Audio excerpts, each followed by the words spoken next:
A day in my life as an education student. 5:30 nga ng umaga, gising na ako para mag-asikaso. Pero dahil isa akong Disney princess, 7:40 na ako nakaalis. Syempre, late na ako para sa 7:30 na klase.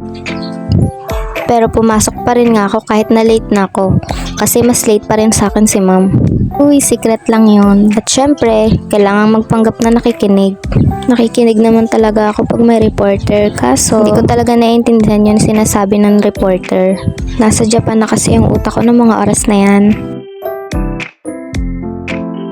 May report nga rin pala ako ngayong araw at excited na ako. Uy, mapagpanggap.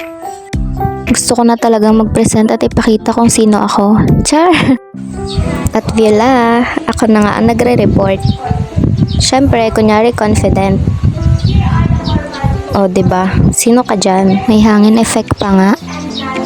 Di ko rin talaga alam kung anong pinagsasabi ko. Uy, mali yun. Syempre, inaral ko yan bago ko i-report. Kasi isa nga akong Disney princess. Anong connect? Thank you nga pala kay ma'am na kinunan pa talaga ako ng video. Tapos, uwian na nga namin. Syempre, nauna akong lumabas dahil excited akong umuwi. Iniisip ko nga kung anong ulam na naman. Flash forward, pumasok na ako para sa panghapon na klase. Syempre, para maganda-gandahan lang naman sa school. Oh, pak, sino ka dyan?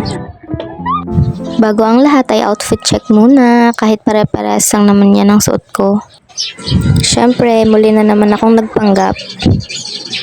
O, diba? Kunyari may sinusulat, charot. May ginagawa talaga ako. Ganyan kasi ako kapag may free time. Ginagamit ko talaga yung vacant time ko para mag-aral. Char!